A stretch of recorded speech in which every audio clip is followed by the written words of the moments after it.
I am in the production business. I understand what is worth doing for ratings. I understand what is worth doing when the industry is canceling one Black guy. Just when people thought this story had already hit rock bottom, it somehow got even darker. Just when it seemed like every secret was exposed and every hidden layer was ripped apart, Katt Williams stepped in, and suddenly everything people thought they knew got flipped upside down. For the past few weeks, we've been breaking down the Pooh Shiesty saga, and every new twist has been wilder than the last. First, there was the tense confrontation with Gucci. Then came the hallway footage involving Keisha. After that, reports about the escape from federal custody had everybody talking. Then the CNN investigation dropped, followed by the cameraman's testimony and even warnings from 50 Cent. And just when it felt like things couldn't get more serious, unsealed FBI documents surfaced, claiming Shiesty may have been the victim of sexual assault and was allegedly tied to a murder-for-hire plot involving the person accused of harming him. At that point, people thought that was the final bombshell, the darkest secret buried at the center of this whole mess. It felt like the story had nowhere else to go. I know what happens when they are going to elevate another. And I know what happens when they don't care about either of you. This is how quarterbacking go. So the question is, hey, your quarterback just got sacked. Did we know we was fin to sack your quarterback? We absolutely did. It was a play, buddy. We've been rehearsing it, working it out, making sure that at some point. But according to Katt Williams, everyone was looking in the wrong place the entire time. During a private conversation that was never meant to be recorded at an undisclosed location with a small circle of industry insiders, Katt allegedly shared details that changed everything. And what he described goes way beyond what was mentioned in those FBI documents. In fact, Katt's version makes that federal investigation sound like it barely scratched the surface. And at the center of his claims is one chilling word that completely changes this story: sacrifice, not as a joke, not as slang, and definitely not symbolic. Sacrifice in the darkest way that word has ever been used throughout history. That's what Katt Williams allegedly pointed to, and that's where this story takes a shocking turn. According to Katt, Pooh's alleged issues with Gucci Mane weren't just about business problems. It wasn't only about unpaid royalties, and it allegedly wasn't driven entirely by claims tied to the reported assault either. Katt claimed Shiesty discovered something far more disturbing. According to his version of events, Shiesty believed he was being set up to fall so someone else could rise higher in the industry.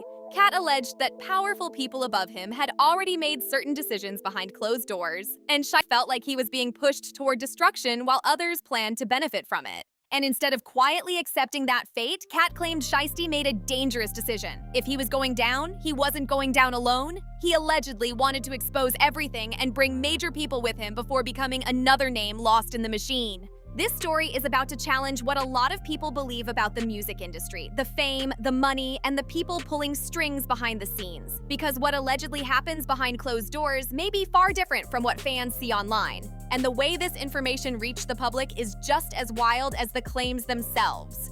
About 10 days ago, a private gathering reportedly took place. It wasn't a party and it wasn't some public event. It was a quiet sit-down meeting, the kind that never shows up on calendars and where phones are usually taken at the door. Sources claim several major entertainment figures were there, including producers, executives, and retired artists. Along with those well-known names, sources say there were also a handful of people the public has never heard of, but their influence in the entertainment world is massive. These are the type of people who move things behind the scenes without ever stepping in front of a camera. Katt Williams was reportedly one of the people in that room, and he wasn't there to crack jokes or entertain anybody. According to people who claim they were present, he came to speak openly and unload information he had allegedly been carrying for a long time. When you get to this level, we can make sure we knock you from a $20 million man to putting in the news that people won't hire you no more and your career is done.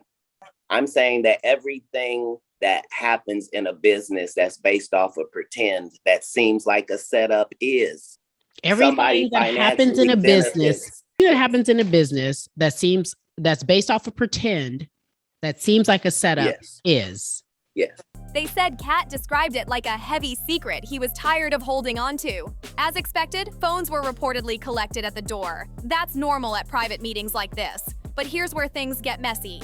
Someone in that room, whose identity is still unknown, allegedly brought in a second recording device. Sources claim it was small, hidden, and captured audio only. No video. That recording was reportedly around 47 minutes long, and according to claims online, it was uploaded to an encrypted server before being quietly passed around through private channels. By the time people at the meeting allegedly realized the conversation had been recorded, it was already too late. Copies reportedly started spreading fast. Parts of the conversation were being transcribed, and the most explosive clips, especially the parts involving Pooh Shiesty, Gucci Mane, and the alleged claims about sacrifice, started blowing up online fast. Katt's team has not confirmed whether the recording is authentic, but they also haven't directly denied it either. They released a statement saying that Mr. Williams' private conversations are his own and that any recordings made without permission could violate wiretapping laws. That sounds like legal language that has people reading between the lines. And now that the audio is out there, people can't stop talking about what they allegedly heard.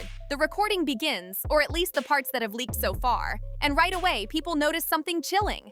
Katt Williams doesn't sound anything like his usual stage persona. There are no jokes, no characters, and no wild impressions. It's just him speaking in a calm, controlled voice that feels incredibly serious. And that's what caught people off guard. He sounds like someone who believes staying silent could be more dangerous than finally speaking up. Every word feels heavy, like he already knew there could be consequences for saying any of this, but said it anyway. Katt reportedly starts by laying out what he believes is the real structure of the entertainment business.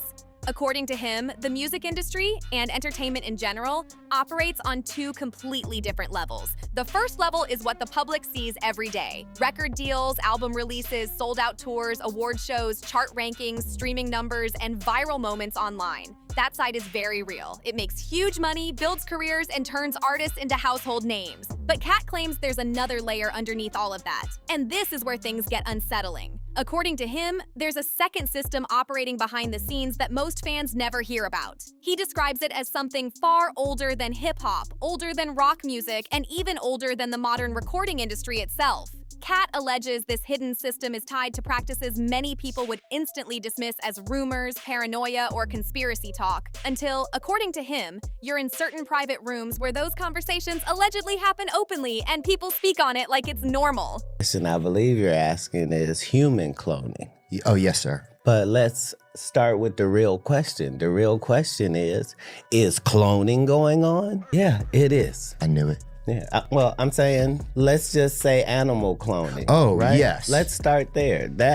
That's not a myth or... No, that's been known. That's not a conspiracy. And throughout this part of the audio, Katt's voice reportedly stays steady. He allegedly says that some powerful people genuinely believe success isn't simply earned through talent or hard work. It's granted through hidden exchanges, and those exchanges come with serious costs that go far beyond money. Katt reportedly doesn't jump straight to using the word sacrifice. He builds toward it slowly, and that's what makes this part of the recording feel even heavier. He allegedly starts by talking about artists who seem to rise overnight with unbelievable speed. People who went from struggling to global fame almost instantly. But then, according to Katt, many of those same artists experienced heartbreaking losses right when they reached the top, losing people close to them during the biggest moments of their careers. He points to what he claims are repeated patterns that show up across different decades and generations. According to him, it's not limited to hip-hop. It allegedly stretches across the entire entertainment world. Katt also claims he's had private conversations with artists who told him they were pressured into making life-changing decisions that no one should ever be forced to face. He says some of those conversations left him deeply disturbed, and then he finally says the word everyone keeps talking about, sacrifice. According to Katt, he claims some people use that word in a literal and deeply serious way. He says they're not talking about missing holidays, losing sleep, or making normal career sacrifices. He alleges they're talking about giving up something deeply valuable in exchange for fame, protection, or success. And according to his claims, certain powerful people allegedly treat those decisions like routine business transactions, just another contract, another deal, another signature behind closed doors. Sources say the room went completely silent after that. Nobody laughed, nobody interrupted, people allegedly just sat there listening. After laying out that framework, Katt reportedly shifted the conversation toward 1017 Records, Gucci Mane, and Pooh Shiesty. Shiesty. He allegedly claimed that 1017, like many labels connected to artists with street backgrounds, operates where two worlds collide: the public-facing music business and another hidden layer most fans never see. Katt then pointed to Gucci Mane's career survival through legal troubles, prison time, health scares, and years of public controversy.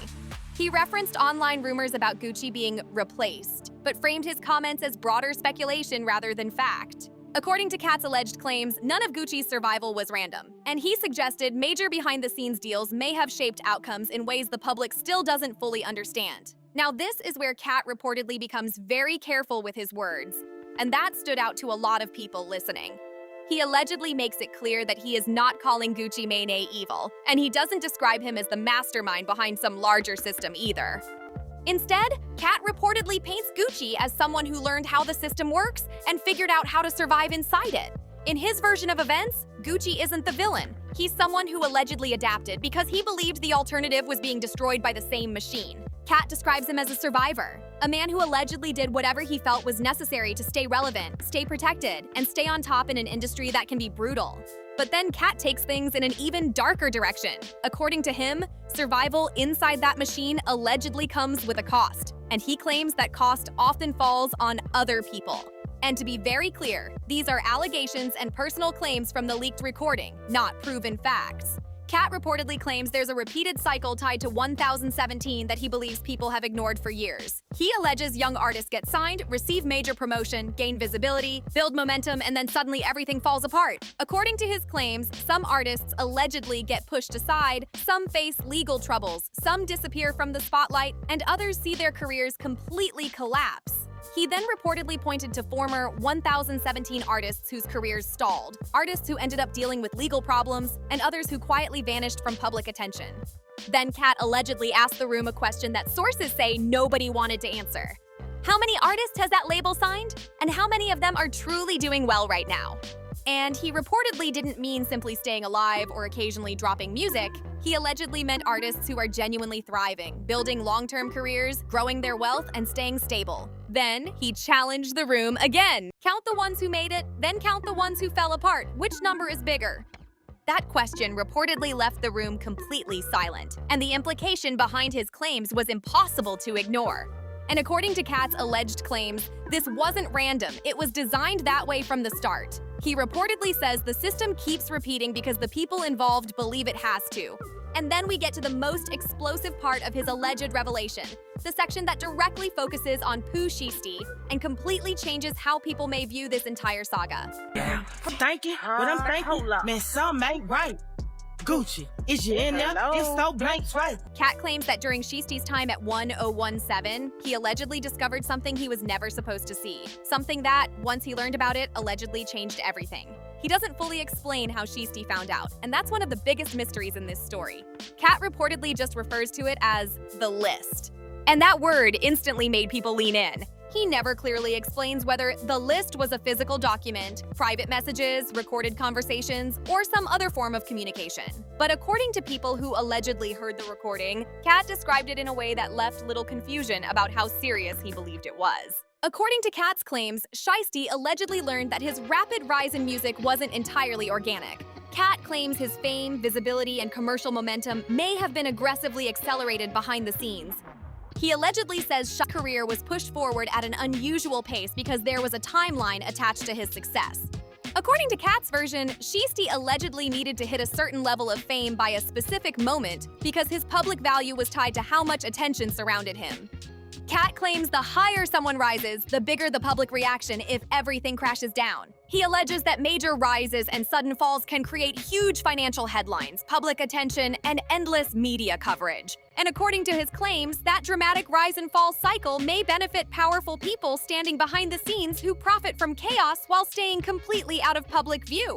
That's the claim that reportedly left the room stunned. And why this part of the recording spread online so fast. Katt says Shiesty allegedly understood what was happening almost instantly, and not in some calculated, academic way. He claims it was pure instinct, the kind of gut feeling where someone senses danger before they can fully explain it. According to Katt, Shiesty felt something was wrong immediately. He allegedly knew the situation around him wasn't normal, and that realization changed everything.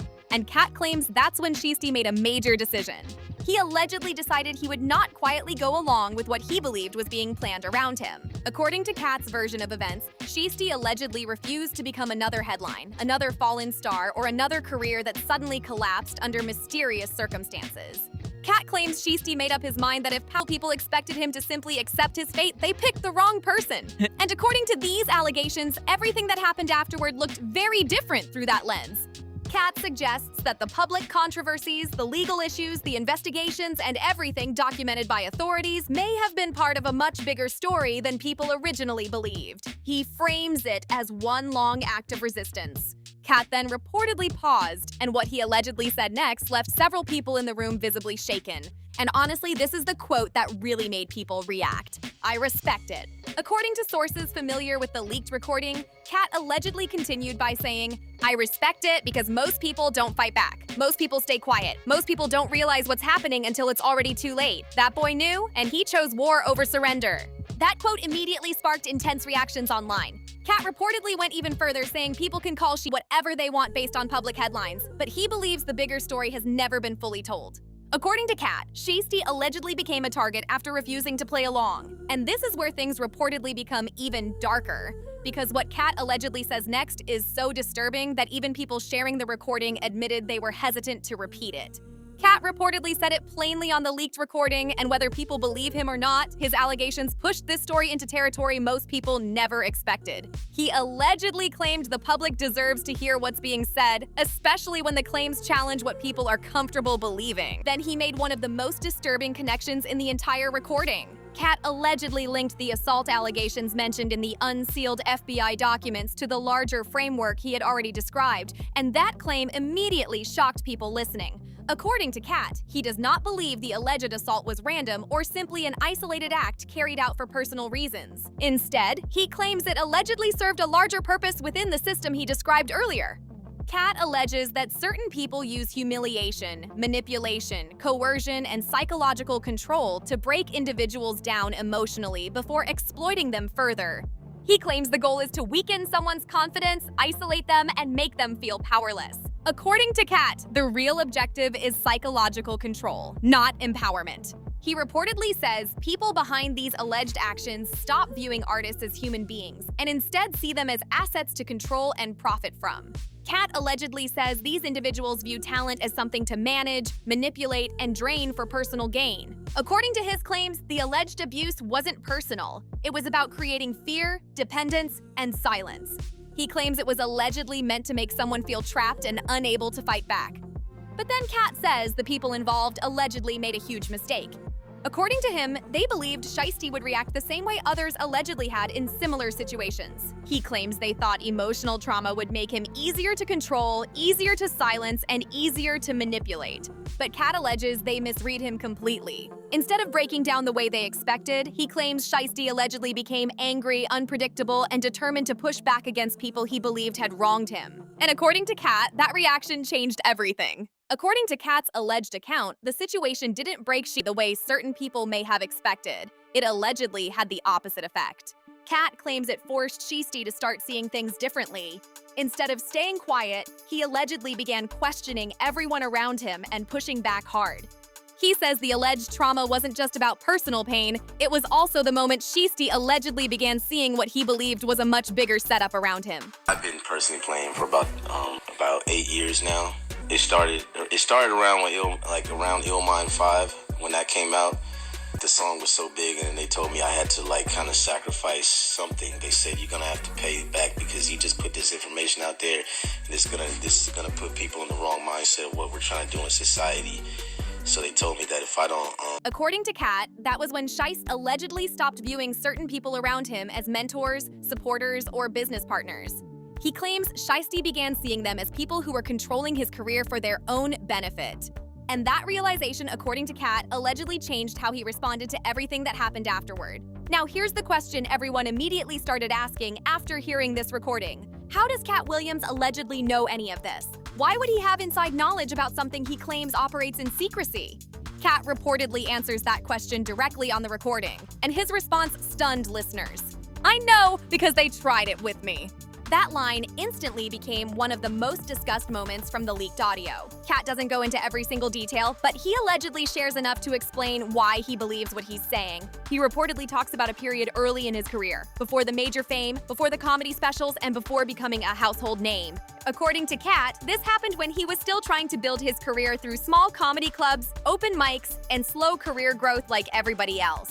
Then he claims certain powerful individuals approached him with what sounded like a shortcut to stardom. He says they allegedly offered him a fast track, an opportunity to skip years of grinding and rise much faster than normal. But according to Katt, that offer came with serious conditions, and that's where his story reportedly takes another shocking turn. According to Katt, the conditions were first presented as normal business requirements, but he claims there was much more happening beneath the surface. He says things started with contracts, exclusivity agreements, creative control restrictions, management demands, and financial setups that allegedly benefited everyone except him. On paper, he claims it looked like the same predatory industry deals people have talked about for years. But Katt says that underneath those contracts were other expectations, ones he claims were never clearly stated out loud. According to him, those expectations allegedly became obvious only after he was already partially involved and harder to walk away from. That's when Katt says he started recognizing patterns that felt familiar. He claims experiences from his early life made him highly aware of manipulation tactics, coercive behavior, and situations where people offer huge rewards while quietly positioning themselves to take control. Katt reportedly says, "I saw the pattern because I lived the pattern." That quote hit a lot of people hard online. He allegedly explained that while the circumstances were different, the tactics felt very similar. Someone with influence making huge promises to someone with less power, while hiding the real cost until it feels too late. Katt says he made the decision to walk away anyway, and according to him, that decision came with major consequences. He claims his mainstream career opportunities allegedly started drying up. Roles disappeared, meetings stopped happening, major opportunities allegedly vanished overnight. Katt claims the same industry machine that could have made him one of the biggest comedians in the world allegedly turned against him after he refused to fully cooperate. He then points to periods where the public saw him struggling through controversies, legal headlines, and public criticism. According to Katt, many people laughed at those moments without realizing he believes those situations were part of a larger effort to damage his image. And that claim made this entire recording even more controversial online. Katt reportedly says the fallout after he refused wasn't random, it was intentional. According to him, it was the industry's way of sending a message about what can happen when someone says no. He claims that because he refused to fully participate, certain people allegedly shifted their focus toward damaging his reputation instead. Katt says they allegedly tried to make him look unstable. He claims they allegedly pushed narratives that made him seem unreliable, difficult, and impossible to work with. According to Katt, the goal was to make the public believe he was But then he reportedly says something that really made people pause. "I'm still here!" And he didn't stop there. Katt allegedly pointed out that despite all the public controversy, he's still standing, still speaking, and still free. Then he reportedly made a comparison that left people uncomfortable. He questioned what happened to others who allegedly went along with powerful people instead of resisting them. According to sources familiar with the audio, Katt reportedly said, "The crazy one is still alive and still free, and the ones who did what they were told, where are they?" That line instantly sparked major debate online. Then Katt reportedly shifted back to Gucci, and this is where his claims became far more complicated. According to Katt, Gucci isn't simply a villain in his version of events, but he also doesn't portray him as completely innocent either. Instead, Katt paints him as someone trapped in a system that allegedly forces brutal choices. He claims Gucci entered this world long before 1017, long before Pooh Shiesty, and long before many of today's artists were even relevant. According to Katt, Gucci allegedly faced the same type of pressure years ago. He claims Gucci was allegedly forced to choose between resisting and facing career destruction or cooperating to protect his success. And according to Katt, Gucci chose survival. Not because he allegedly enjoyed it, not because he allegedly wanted harm to come to anyone, but because he allegedly wanted to protect his career, his empire, and everything he built. And Katt reportedly says that decision may have come at a cost others ended up paying. According to Katt, that's the equation, and he claims Gucci learned how that equation works a long time ago. Katt reportedly says Gucci made the calculation that many people in powerful industries allegedly make: survive at all costs.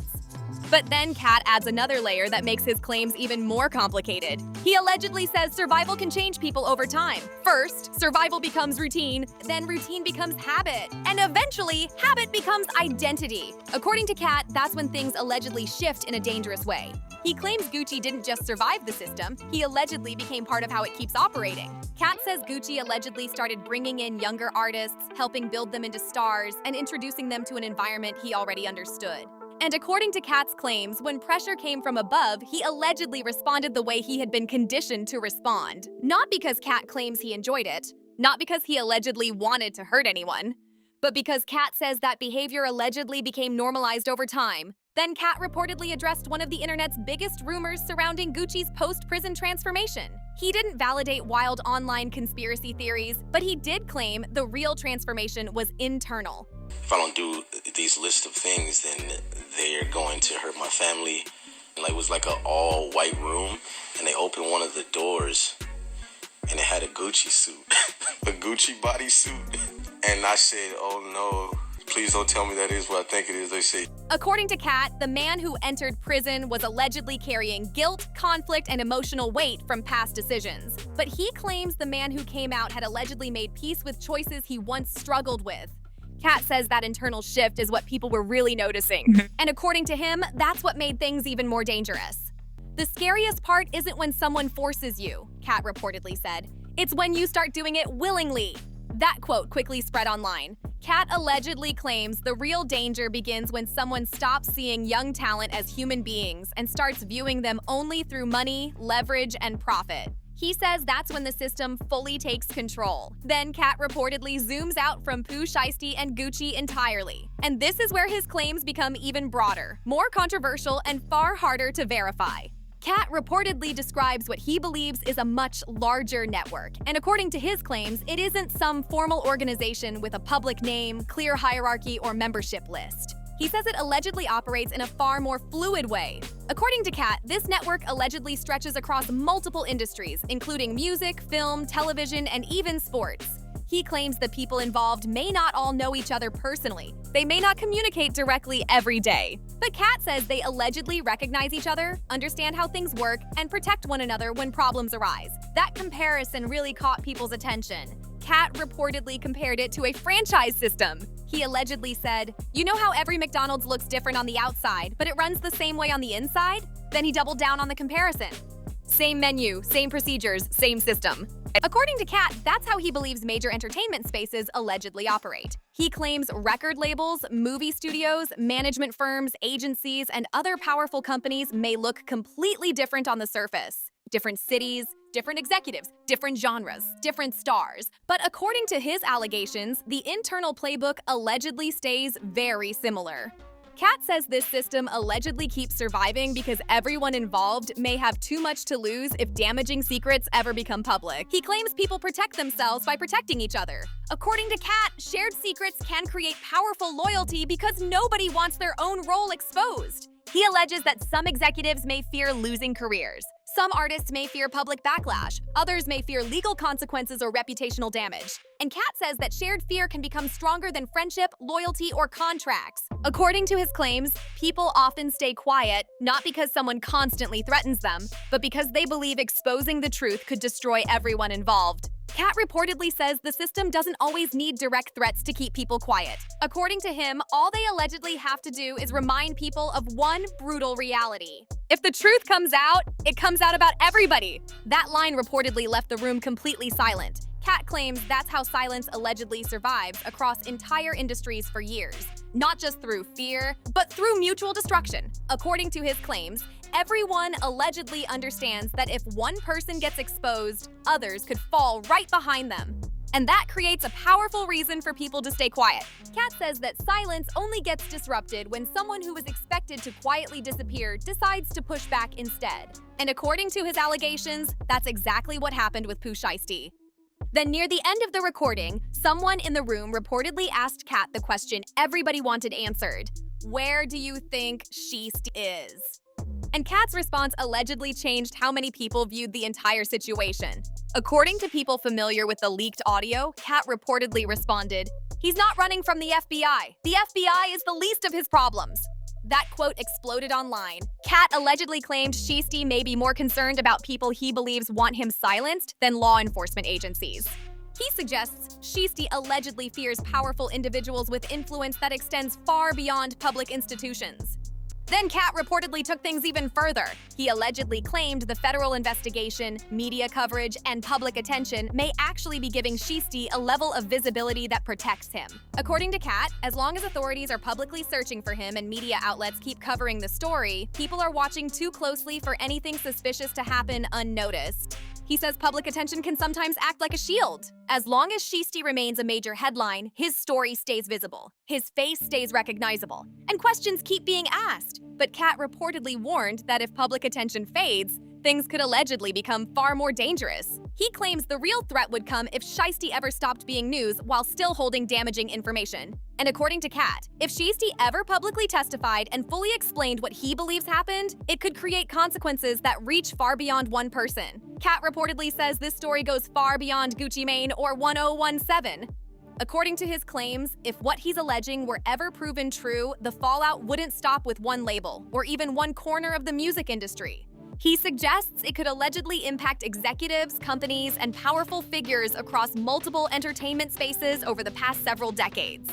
That's why, according to Katt, he believes Shiesty allegedly understands how serious the situation could be. Katt claims Shiesty's escape from federal custody wasn't simply about avoiding prison time. He alleges it may have been about staying alive long enough to decide when and how to tell his side of the story. According to Katt, publicly speaking through traditional systems may not feel safe to someone who believes powerful people are involved.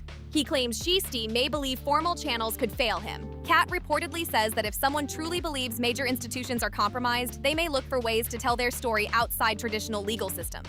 He claims that's why Shiesty would allegedly want to speak on his own terms, in a way where his words can't be easily hidden, where people hear everything at the same time, and where public attention makes it harder for powerful individuals to control the narrative. According to Katt, that possibility is what allegedly scares certain people the most, not the idea of Shiesty being captured, but the idea of him speaking publicly before that happens. Katt says that fear could allegedly explain why so many people seem desperate to control the narrative around him. Then, the leaked recording reportedly ends with one final statement from Katt, and it shifted the conversation away from Shiesty and toward everyone listening. He reportedly says people constantly ask why he keeps speaking on controversial topics instead of quietly enjoying his success. Why not just focus on comedy? Why not stay rich and comfortable? Why risk all of this? And Katt's reported answer was simple: because I got out. He says he allegedly refused certain paths and survived anyway. And according to Katt, many others were never able to do the same. He claims some people get crushed by powerful systems, and others eventually become part of them. According to Katt, most people only get presented with two choices, and neither one is good. He claims many people either get consumed by powerful systems, or they eventually become part of them. But Katt says Shiesty allegedly tried to create a third option. He allegedly said no, and instead of quietly disappearing, Katt claims Shiesty allegedly fought back against what he believed was happening around him. Now, to be clear, Katt reportedly made it known that he was not defending harmful actions. He allegedly acknowledged that violence is wrong. Crime is wrong, running from accountability is wrong. But according to Katt, what he respected was the refusal itself. That moment where someone decides they won't be used, controlled, or discarded. Katt reportedly described that refusal as deeply human. He claims saying no can be the most powerful thing someone does when they feel trapped inside a system they believe is exploiting them. Then came Katt's alleged final words on the leaked recording, and people say the room went completely silent. Sources claim his voice became quieter, almost like he wasn't speaking to the room anymore. It sounded like he was speaking directly to himself, wherever he may be. "I hope you make it, young man!" That line instantly hit people hard. Then Katt allegedly continued, "I hope you find a way to tell your story before somebody else tells it for you, and I hope the world is ready to hear it." He allegedly said the truth Shiesty may be carrying could be bigger than one artist, bigger than Gucci, and bigger than hip-hop itself. Katt claims the real conversation is about how young talent can sometimes be exploited, manipulated, and discarded by industries chasing money and control. He says too many careers have allegedly ended in heartbreak, legal trouble, broken trust, and public collapse. And according to Katt, too many people feel used by systems that only value them when they're profitable. Then the recording cuts off, no goodbye, no explanation, just silence, and a whole lot of unanswered questions. So what do you think? Was Katt exposing something real, or is this all being blown way out of proportion? Drop your thoughts in the comments below. And if you made it this far, hit that like button, subscribe for more deep dives, and share this video with someone who needs to hear this story.